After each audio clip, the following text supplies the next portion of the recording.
Bom dia. Estamos iniciando o culto da Primeira Igreja Batista em São Carlos. E este primeiro domingo do mês de maio, nós estaremos também iniciando com a temática da família. Nós escolhemos para o mês de maio o tema Famílias abençoando o mundo. E nós nos baseamos em Gênesis capítulo 12, verso 3, que é a divisa: em ti serão benditas todas as famílias da terra. Esse é o mês de maio e queremos louvar a Deus iniciando este culto e dando as boas-vindas a você que participa conosco deste culto. Nós estaremos nesse momento fazendo uma oração e quero que você esteja acompanhando essa oração.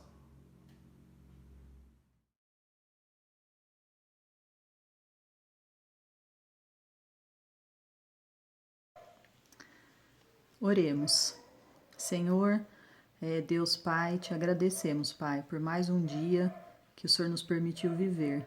Obrigada, Senhor, porque o Senhor tem cuidado de nós, tem nos sustentado, Pai, em meio a essa pandemia. Tem cuidado do nosso emocional, do nosso físico, Senhor, e te louvamos e te agradecemos por isso. Te pedimos, Pai, que o Senhor continue no controle de todas as coisas, Pai. Que o Senhor possa, Senhor Jesus, estar com aqueles que estejam enfermos, aqueles que estão com algum tipo de depressão, Pai, que o Senhor possa colocar a tua mão de poder, que o seu Santo Espírito, Pai, esteja visitando cada lar, Pai. Cuida dos nossos familiares, Pai, dos nossos amigos, da nossa igreja, Pai. Te pedimos em especial pelo pastor Marcos e sua família, que o Senhor possa sustentar, Pai, ele, Pai, que está à frente dos trabalhos, Senhor Jesus, que o Senhor possa livrar ele de todo o mal, Pai. Continua conosco, Pai, e que em breve, Senhor Jesus, o nosso país possa voltar à normalidade e a gente possa rever os nossos irmãos, Pai, nossos amigos e familiares, Pai. Te agradecemos por todas as bênçãos derramadas a nós. Em nome de Jesus, Pai. Amém. Amém. Amém, Deus. Eu também te agradeço, Deus, por todas as coisas que o Senhor tem feito, Pai. Eu te peço, em nome de Jesus Cristo, que o Senhor esteja, Pai, cuidando da nossa igreja, cuidando do nosso pastor, cuidando dos trabalhos que não podem parar mesmo diante de todas essas dificuldades, Deus. Visita todas as famílias, esteja com ela, Pai. Esta é a minha oração em nome de Jesus Cristo, Senhor. Amém. Amém. Nós estaremos lendo o texto do Novo Testamento na carta de Paulo aos Colossenses, capítulo 2, verso 7. Diz assim a palavra de Deus: enraizados e edificados nele, firmados na fé, como foram ensinados, transbordando de gratidão. Nesta manhã nós estaremos adorando ao nosso Deus com o hino 401 do HCC, o Hinário para o Culto Cristão. O tema do hino é Logo de Manhã. Louvemos ao Senhor.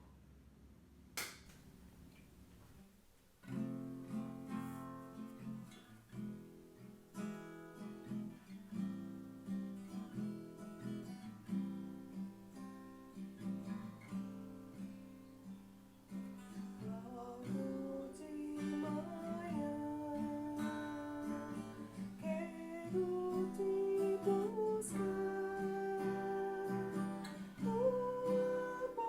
voz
nessa temática do mês da família, nós teremos agora uma família fazendo a leitura da palavra de Deus. E o texto é o texto de Mateus, capítulo 7, versículos de 24 a 27. O irmão Eduardo, a irmã Rita, a sua esposa, e a sua filha Fernanda estarão participando desta leitura bíblica. E logo em seguida, a leitura bíblica, nós teremos uma palavra de oração pela família do nosso irmão Alfredo. Então ele estará com a sua família fazendo a oração também pelas famílias, logo após a leitura bíblica.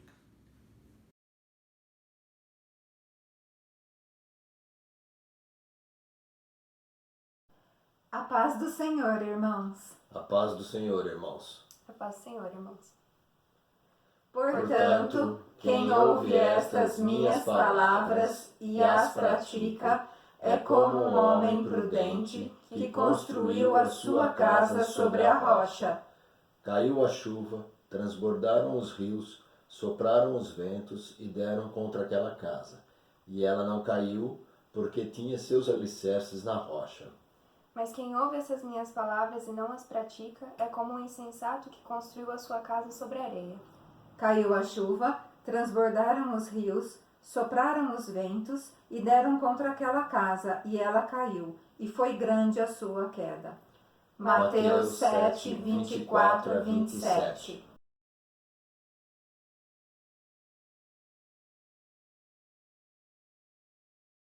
Oremos. Santo Eterno Pai, nós queremos agradecer por estarmos reunidos como igreja, Senhor, para louvar o seu santo nome. Nós queremos nesse instante, Senhor, clamar pela vida das famílias, Senhor. Quero clamar, Senhor, por esse momento que nós estamos passando, em que estamos muito mais próximos uns dos outros nas nossas casas, que essa possa ser, Senhor, um momento de crise que esteja sendo aproveitado para podermos estar estreitando nossos relacionamentos, que possamos conversar uns com os outros, entendermos um pouquinho da necessidade uns dos outros e que a família, Senhor, apesar do momento de crise, possa sair fortalecida, Senhor. Clamo, Senhor, também pela situação que nós estamos passando, que aliás o mundo todo está passando, Senhor, que esse momento, Senhor, possa ser mais breve do que tem sido ou tem parecido ser, Senhor. Que nós possamos, quando sairmos dessa situação, sairmos mais fortalecidos, Senhor, como pessoas, como servos seus e como parentes, pais, mães, filhos, possamos sair todos fortalecidos dessa situação.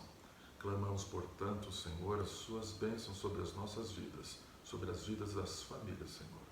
Nós assim oramos, agradecidos no santo nome de seu Filho amado Jesus. Amém. Nós estaremos ouvindo a mensagem musical pela família Albano, representando as famílias da nossa igreja.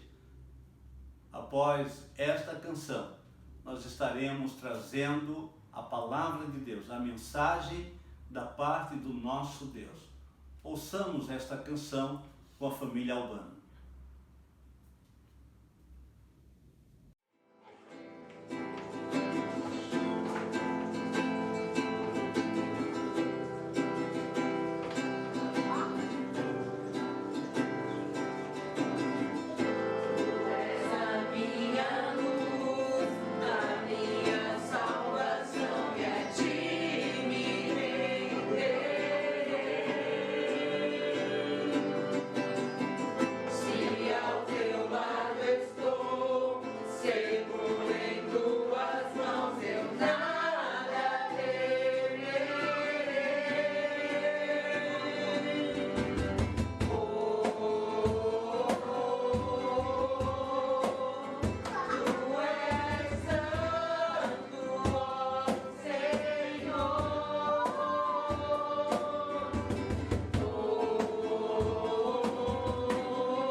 Estamos iniciando a celebração do mês da família em nossa igreja. A cada domingo estaremos pregando sobre a vida de algum personagem bíblico, extraindo lições da palavra de Deus e como devemos viver como família cristã. O nosso modelo é a Bíblia. O nosso manual de conduta é a Bíblia. Os nossos princípios éticos e morais está inserido na Bíblia. E a Bíblia é a palavra de Deus que é viva e eficaz. Porque a palavra de Deus é viva e eficaz. Ela então produz transformação e bênção para as famílias que assim seguem a sua orientação. Eu quero nesta manhã falar sobre o personagem de Abraão, começando lá em Gênesis capítulo 12, verso 3, que também é a divisa da nossa igreja para esse mês. Em ti serão benditas todas as famílias da terra. Eu quero falar nessa manhã sobre o tema família centrada em Deus. Permaneça com sua Bíblia aberta. Nós estaremos lendo vários versículos nesta manhã. Então procure se acomodar, esteja com a sua Bíblia aberta ou esteja acessando a sua Bíblia no celular ou no tablet, mas esteja atento para os textos que iremos ler. Eu queria pensar sobre a família centrada em Deus a partir da experiência de Abraão como um servo de Deus. E eu pensei em 4 possibilidades. A primeira delas que eu posso compreender é a confiança que Abraão depositou em Deus. A confiança traduzida em uma vida de adoração. E o capítulo 13, verso 18, diz assim: Então Abraão mudou com todas as suas tendas, onde construiu um altar dedicado ao Senhor. Irmãos, irmãs, se nós queremos ter um lar abençoado e queremos ser bênção neste mundo, nós precisamos centrar o nosso olhar, as nossas ações em Deus. E a primeira coisa então que precisamos fazer é fazer com que o nosso lar seja um altar, seja um lugar de adoração. Alguns fatos nos chamam a atenção na vida de Abraão. Capítulo 12, verso 1. Deus ordena para que Abraão deixe a sua terra. E aí a primeira coisa que entendemos que existe na família, quando o homem assume o compromisso de casar-se, então ele deixa a sua família de origem, deixa o seu pai, deixa a sua mãe, deixa a sua zona de conforto, ele então vai construir a sua família. E já encontramos alguns lares desajustados em nossos dias, porque não aprenderam essa regra básica. Então, quando Deus diz para Abraão deixar a sua terra, imagine como foi difícil, como aquela mudança na vida de Abraão foi complicada. Nos versículos 7 e 8 do mesmo capítulo, nós encontramos Abraão atravessando toda a terra, de onde ele estava, de onde ele partiu, de onde Deus o chamou, e ele chega até Siquém.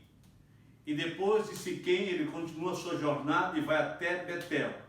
É interessante que nos versos 7 e 8, em cada lugar que Abraão chega, ele constrói um altar. Em cada lugar ele edifica um altar. Abraão aprendeu a colocar o lar dele sobre o altar do Senhor. Uma outra coisa ainda sobre a vida de adoração de Abraão está no capítulo 13, versículo de número 4.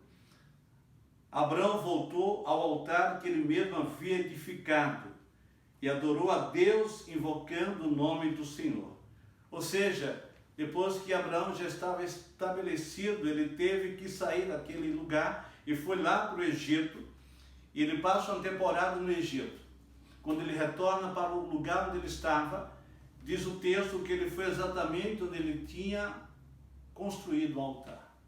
E ali naquele altar, mais uma vez, ele está na presença de Deus. Meus irmãos, como as nossas famílias precisam, em seu lar, construir um altar. Ter um lugar onde a família possa se encontrar com Deus constantemente.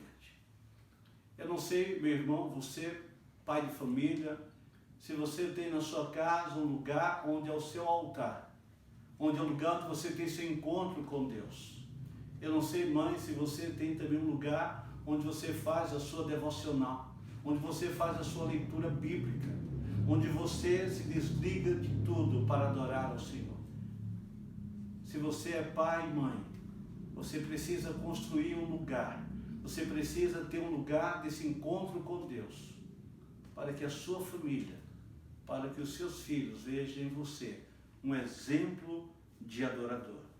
No capítulo 13 de Gênesis, verso 9, diz o texto que quando Abrão retorna do Egito, ele está ali crescendo, ele chega com muitos animais, ele é próspero, ele tem agora riquezas, mas ele trouxe o seu sobrinho, Ló. E Ló estava com ele, havia intrigas entre aqueles pastores que cuidavam dos rebanhos. E eles tiveram que se separar por algum tempo, porque não dava para conviver. É interessante que nessa separação, Abraão dá a Ló, o seu sobrinho, a possibilidade dele escolher primeiro, dele poder tomar a decisão, ele ter a prioridade de escolher para onde ele deveria ir com todo o seu rebanho. Ló escolhe um lugar que aos seus olhos era muito bom. Era um lugar que aos seus olhos era importante. Era um lugar que ele seria abençoado. E diz o texto que Abraão diz, olha Ló, se você escolher para a esquerda, eu vou para a direita. E se você for para a direita, eu vou para a esquerda, escolha para onde você vai. No versículo 13, do capítulo 13, o texto diz assim, ora, as pessoas que viviam em Sodoma eram extremamente malignas e praticavam pecados horríveis contra o Senhor. Foi exatamente esse lugar que Ló escolheu. É interessante como Deus conduz a vida da família que coloca Deus no altar, que coloca Deus em primeiro lugar, que coloca Deus na direção da sua vida, nas decisões da família. Ló escolheu aquilo que os seus olhos se agradou. Abraão não.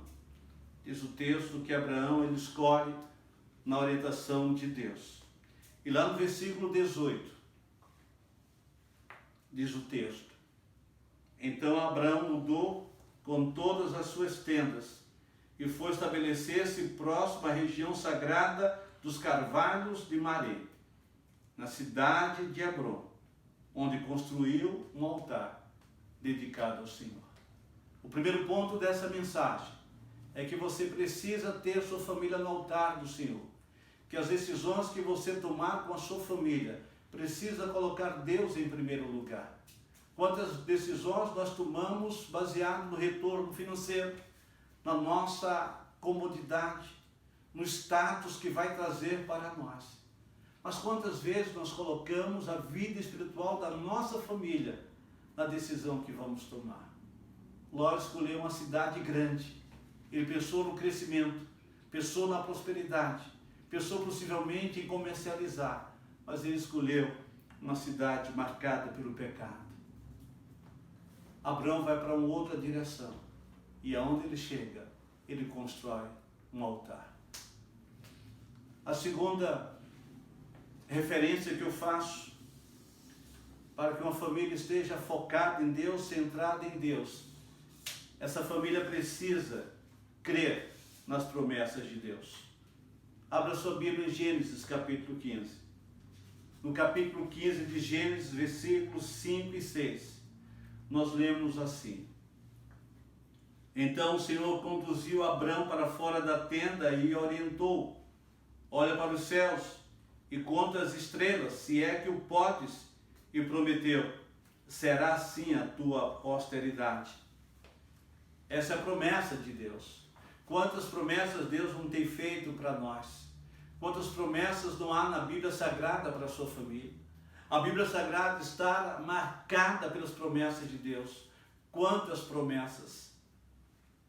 Mas é bom saber que das promessas de Deus há sempre implicações. Nas promessas de Deus há sempre uma contrapartida. A promessa de Deus há sempre uma condição.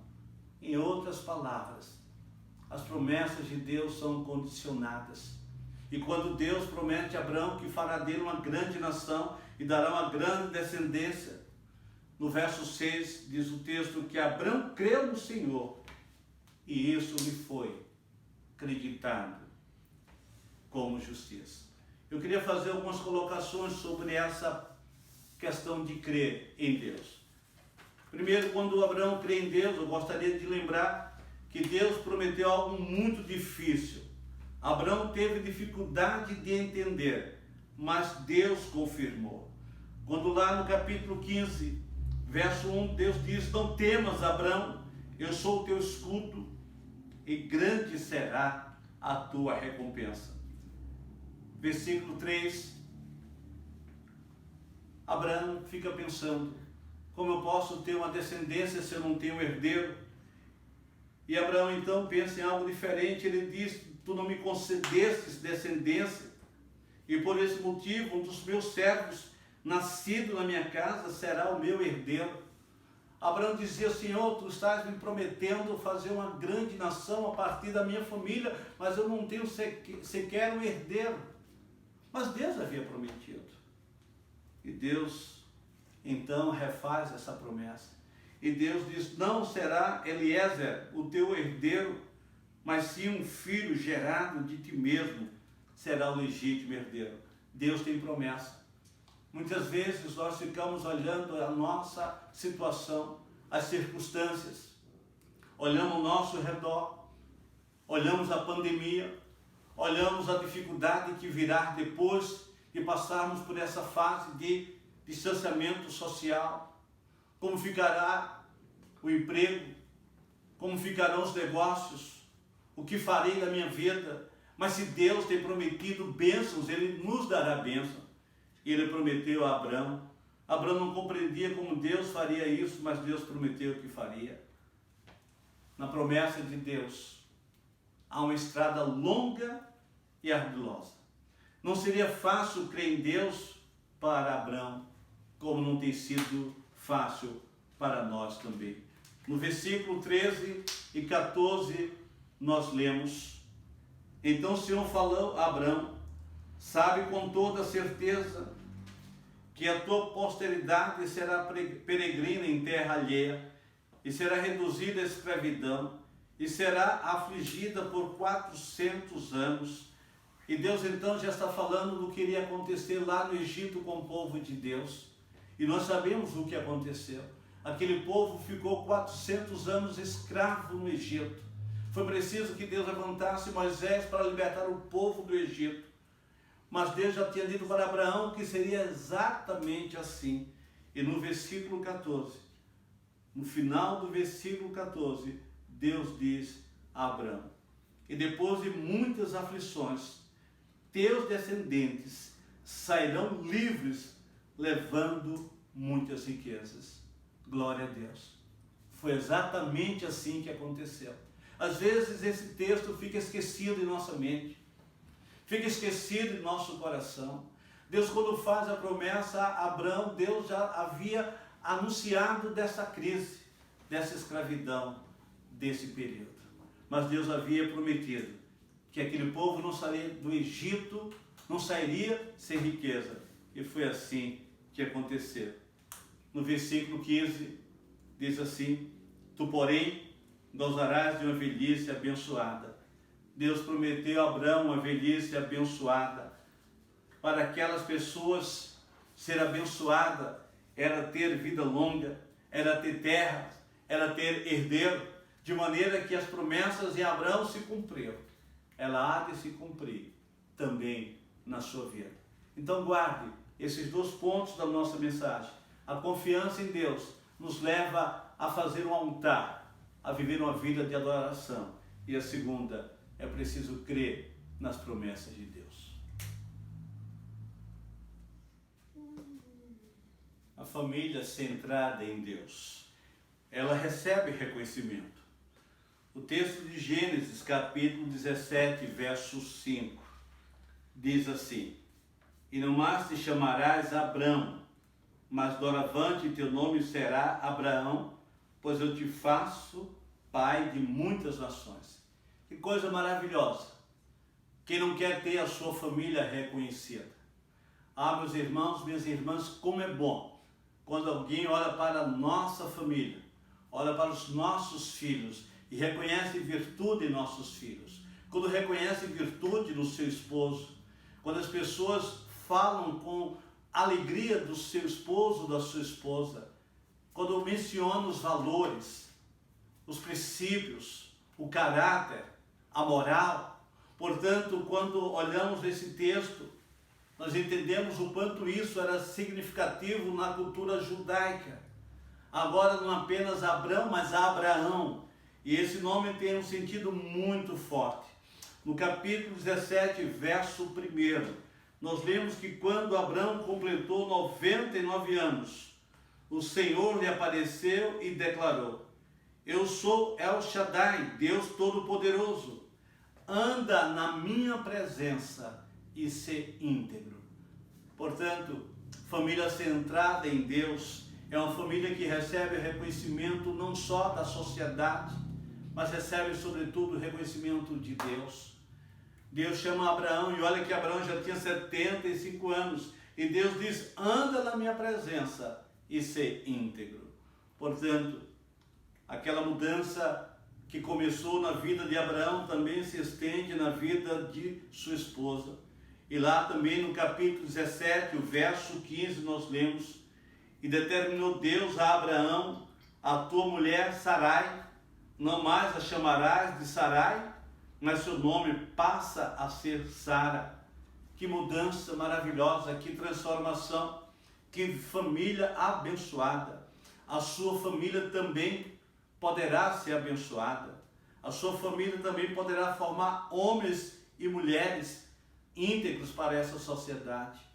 Nós vivemos um caos não só no Brasil, mas no mundo. Há uma carência, há uma necessidade de líderes.